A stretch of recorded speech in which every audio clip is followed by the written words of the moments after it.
Welcome to BNEWS Weekly. I'm Phil Gallagher, along with BNEWS reporters Tad Stefanak, Robert Paris, and Chris Flaherty, Juliana McGrain with sports, Gretchen Carey with the community calendar, and Peter Brown with the weather. Thank you for joining us. Town leaders and local stakeholders gathered at Grandview Farm this week for an economic development summit focused on current trends along the Route 128 office market. BCAT's Tad Stefanak was there and brings us this report. The Grandview Farm hosted Burlington's first ever Economic Summit, organized by the town's Economic Development Office. Town officials, board and committee members, local business owners, and other interested stakeholders attended the event, which featured a panel discussion on the future of Burlington's underperforming office space, moderated by the Town of Burlington's Economic Development Director, Melissa Tintakalis. I think the discussion was really dynamic, actually. I felt like we had a wide variety of perspectives on the panel, and they each brought some insightful, informative elements and experiences that informed the bigger landscape of commercial office. We're all looking for the same thing. We want to maximize, the values of property in town while not taking away from many of the services that we already provide. A lot of other municipalities are in the same boat and maybe have gone through some difficult times, so it's more competitive than ever. Just got to let people know that we're in a battle with other municipalities, and we've got to just come through like we always have. We are in a real point of market transition right now, and you can look at it both as, of course, a risk for the community and a risk for the municipality, but it's also an opportunity for a chance to reflect as well as to look forward. Reflect in terms of the things that have worked so far, but also to take a look at what might be the next industries, the next kinds of uses, the next kinds of businesses that would come in. Which of those do we think are a good fit for our community, and then what do we need to do to be a good home for them going forward? There were a lot of opinions, as well as expertise up on the panel. So I think we covered a tremendous amount within a very short period of time, and obviously a fabulous moderator. What we hope to do is to be able to get the message out there and start to be able to react to the market rather than waiting until the market has passed us by. Burlington's had a good history of being able to rise to challenges, and we just look forward to being able to work together with this next one. Steps forward, most immediately what we're going to do is capture all of this in kind of a staff report that we'll bring to the select board. But then going forward, ideas, we have an economic development advisory council that's made up of a few people, and we want to kind of drill down on some of the elements that were brought up. Everything from marketing to bringing the commercial brokers into town to really rethinking some of the land use. So there's a lot of facets of initiatives that can actually be teased out from this conversation. Also, I think we're looking at having these discussions for the small businesses in particular, their experiences, and how we can move that forward, as well as a tax summit. So those are a couple of steps. From the Grandview Farm, I'm BNews reporter Tad Stefanak. Lahey Hospital and Medical Center in Burlington marked its 5th annual White Ribbon Day earlier this month, bringing together hospital leadership, elected officials, and community partners. The event focused on raising awareness and preventing violence against women and all forms of gender-based violence. Speakers included Lahey Hospital President Dr. Susan Moffett-Bruce, State Representative Ken Gorton, Middlesex Sheriff Peter Katusian, and hospital officials, all emphasizing the importance of education, prevention, and working together as a community. The program was organized by Lahey's Workplace Violence Prevention Committee and concluded with attendees taking the White Ribbon Day pledge, reaffirming their commitment to promoting respect, dignity, and equality in the workplace. Burlington Parks and Recreation has released its spring brochure featuring a variety of programs and activities for residents as the weather warms up, we hope. Robert Paris brings us a preview. As we spring forward, many residents are ready to get back outside after a long winter of record-setting snowfall that kept many indoors. The Burlington Parks and Recreation Department is offering plenty of ways to do just that. So I'm excited to get the programming back outside. Pickleball goes back outside. We get the softball league going. With a variety of new events in this year's brochure, residents will have plenty to choose from, including special events planned for the town common. The Mini Masters event, really excited for that. In the winter, we did our first soap making class, which was pretty outside of the box and was very popular, so we're excited to have that again. We also have a number of trips. Big one coming up is in July. The tall ships are coming to the Boston Harbor for the 250th anniversary, so all these, cool ships with sails. The staff at Parks and Rec have already been busy preparing for the spring season, although in New England, the weather can always keep you guessing. This time of year, they're also getting equipment ready for the spring, making sure it's ready to go when the weather does break, working on picnic tables and trash cans, getting them refurbished for the start of the outdoor season, so to speak, that when the nicer weather gets here. You can watch the full spring update coming soon to BCAT. I'm Robert Paris for BNEWS Weekly. The Burlington Mall, like other national malls, is seeing a number of changes, with new businesses coming in and others on the way out. A fun, unique addition will be game show battle rooms, bringing a live TV-style game show experience to Burlington. The concept lets visitors step into interactive games hosted in real time and will be the first of its kind in Massachusetts. The Select Board recently approved a liquor license, clearing the way for the venue to open inside the mall. Located between Fiorella's and Shake Shack, game show battle rooms will offer dining and drinks, along with space for private parties and team-building events. Co-founder Kevin Letness says the experience is about bringing people together. In this day and age, we like to bring people together for shared experiences. When we're all on our phones all the time, this is a really unique opportunity for everyone to sort of set everything down and really immerse into a fun game show experience. So we value that part of it. Game Show Battle Rooms is aiming for a July 1 opening. Another new concept is set to celebrate its grand opening on April 9. Wonder is a fast-growing food hall concept that brings together a variety of restaurants in one location, offering takeout and delivery options for customers. The grand opening celebration will feature food tastings and a chance for guests to experience the concept firsthand. The mall will also see a new taco and tequila bar added to its growing list of dining options. Rocco's Tacos and Tequila Bar is set to open this summer, bringing a lively dining experience featuring Mexican cuisine and a wide selection of drinks. The restaurant is known for its energetic atmosphere, made-to-order guacamole, and extensive tequila menu. They have a wide bunch of holdings down in the Florida area. I think this will be the first in Massachusetts. Lastly, the mall will be saying goodbye to a longtime retailer. Eddie Bauer is expected to close its doors by the end of April. The closure comes as the company works through bankruptcy and plans to shut down nearly 200 locations nationwide. As of this point, they don't have a buyer. The iconic outdoor clothing brand has been a longtime staple at the mall, making its departure a notable change for shoppers. Hollywood's biggest night took center stage this week at the 98th Academy Awards. Our entertainment reporter Chris Flaherty breaks down the biggest moments and what stood out from this year's show. It's been almost 10 years since I first sat down with Phil in the BCAT studio to discuss my Oscar thoughts and predictions. And while I watch the ceremony live annually, I think it's fair to say that my interest, or anyone's interest in the Academy Awards, wavers depending on whether you've seen the films that are nominated. Every year I do try to at least see all the films nominated for Best Picture, plus some from additional categories. But out of almost the hundreds of films nominated for Hollywood's highest honor, perhaps only a tenth of those have fallen into my regular watch list. And the ones that do are rarely the winners.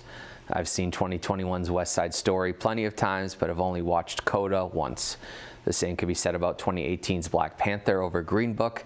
And as much as we all love Barbenheimer's Summer in 2023, Barbie is just an easier film to sit down and rewatch compared to Oppenheimer. I'm not trying to make another case for the age-old argument of nobody sees the films that are nominated, because just by the few examples I just mentioned, we can see there are exceptions to the rule.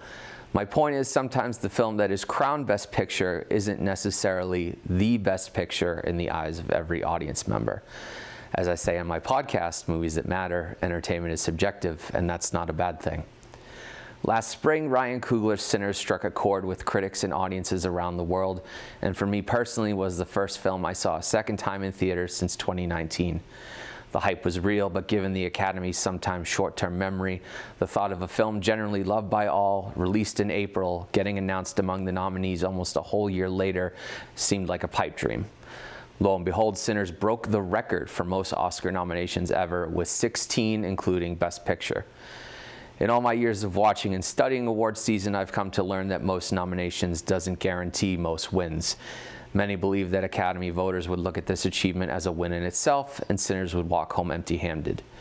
Thankfully, that was not the case, although it did lose Best Picture to Paul Thomas Anderson's One Battle After Another, which was the industry frontrunner for most of the year.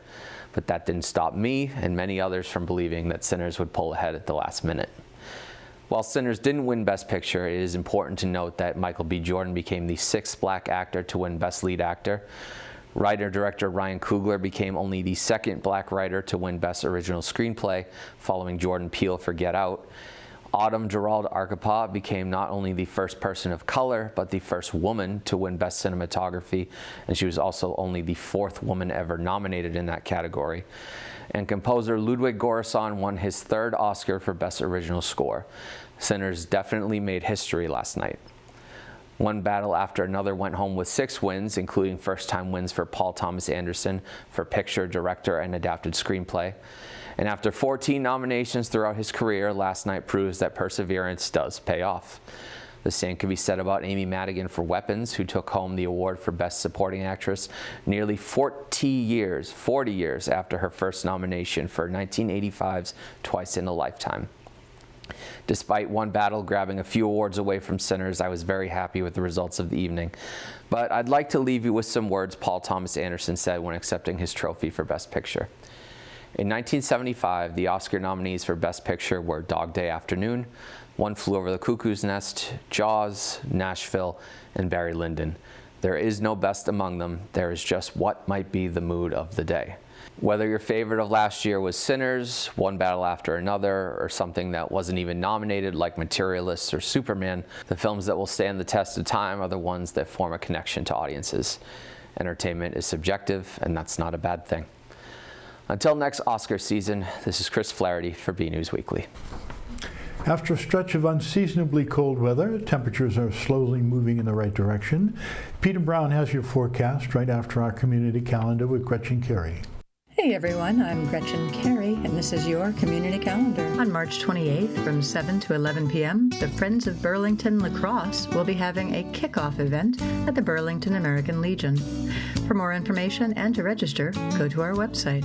On March 29th from 12 to 3 p.m., 3rd Avenue will be having photos with the Easter Bunny at Redstone. Everyone is welcome. For more information, go to their website. Also on March 29th from 2:30 to 6 p.m., the Indian Americans for Burlington will be having a Town Candidates panel at the Grandview Farm. Everyone is welcome to the event. For more community calendar events, go to bcattv.org, burlingtonpubliclibrary.org, and burlingtonrecreation.org. I'm Gretchen Carey, and that was your community calendar.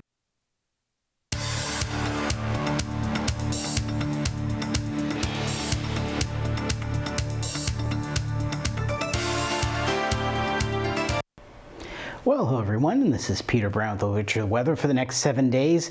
Yes, we have made it. Friday, starting out March 20th at 10:46 a.m., it is officially spring in the Burlington area. I know a lot of you are breathing a sigh of relief. It has been a brutal winter, especially compared to what we've been seeing over the past really 9 to 10 years here in the Burlington area. This was really more typical of what we should be seeing for our winter times. We've had some really intense cold that's gone back all the way back towards October, and of course, after we had that really nice bout of weather about a week and a half ago with temperatures in the upper 70s, we are unfortunately back to reality. And as we start out our period, the first official day of spring on Friday, we should be seeing temperatures at this time of the year in the upper 40s to around 50.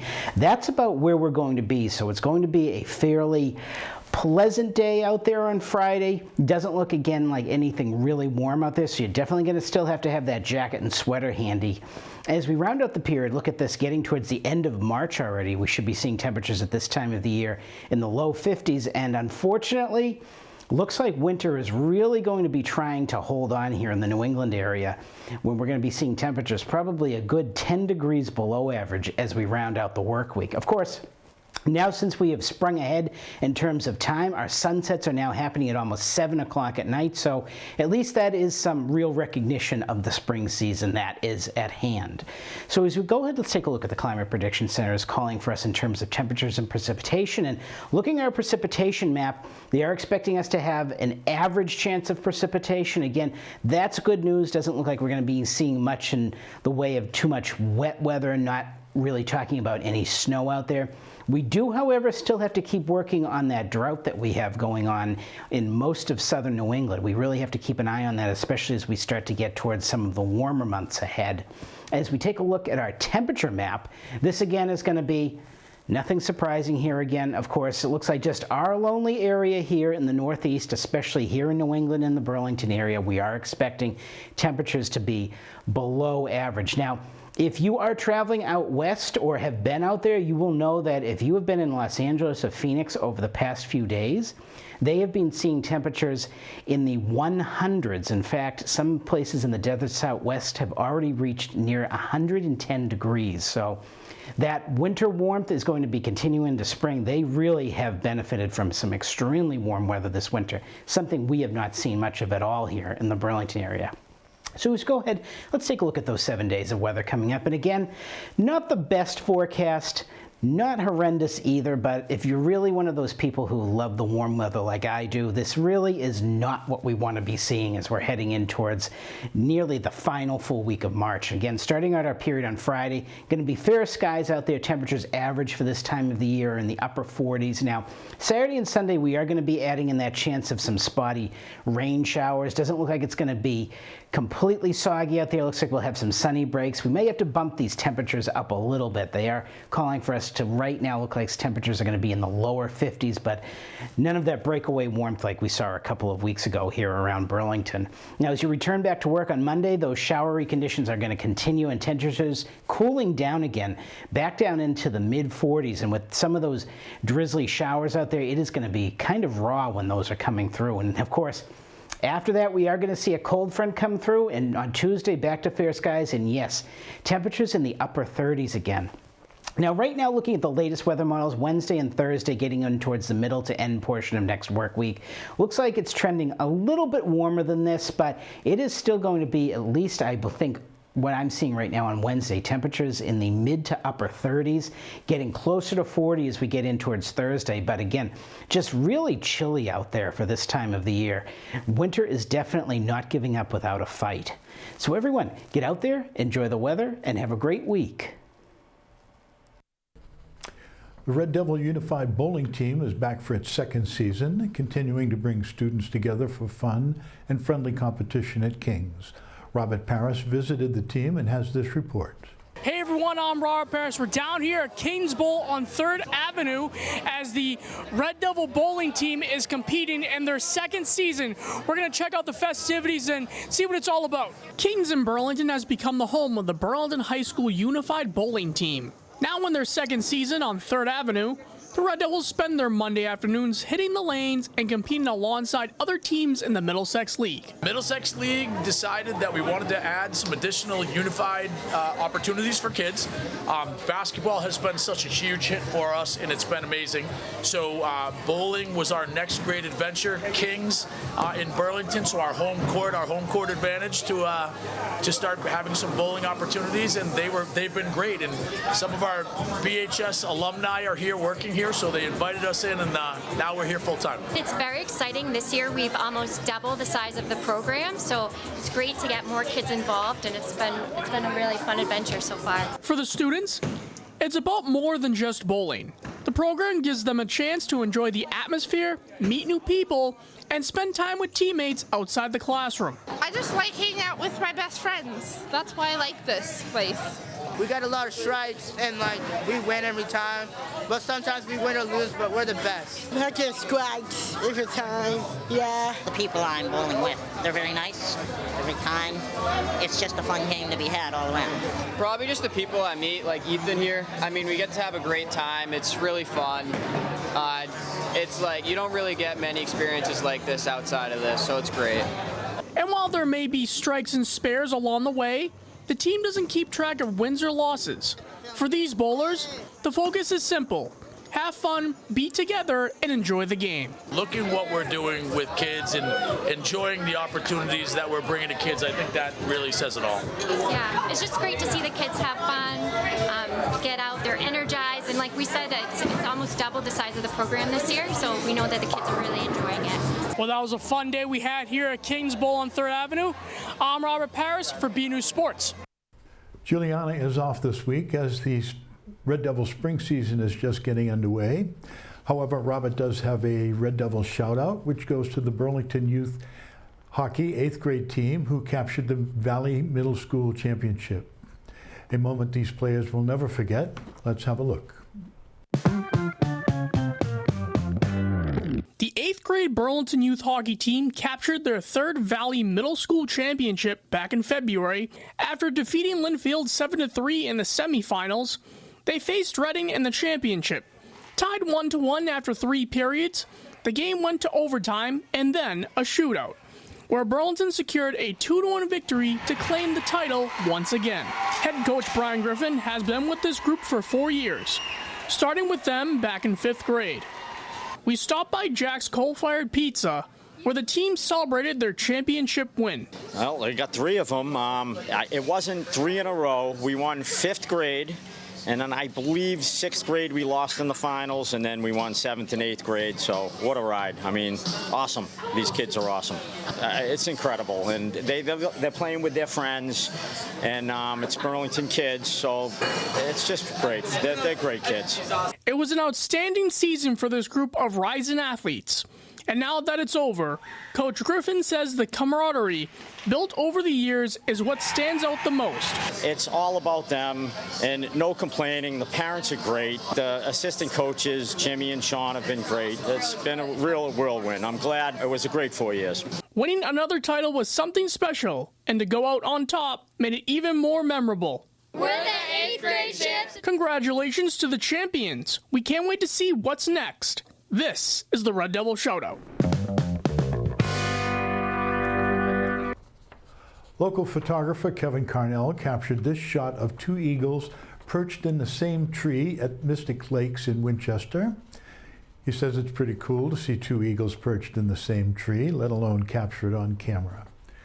Thanks for the photo, Kevin. We'd like to see your photos. The photos could be of something you see around town, on vacation, or even photos of your family members, friends, and pets. Whatever you think is interesting and would like to share, send them to bcat@bcattv.org with the subject line Photo of the Week. That's it from the news desk. We leave you this week with an impressive take on a familiar classic from the BHS Percussion Ensemble.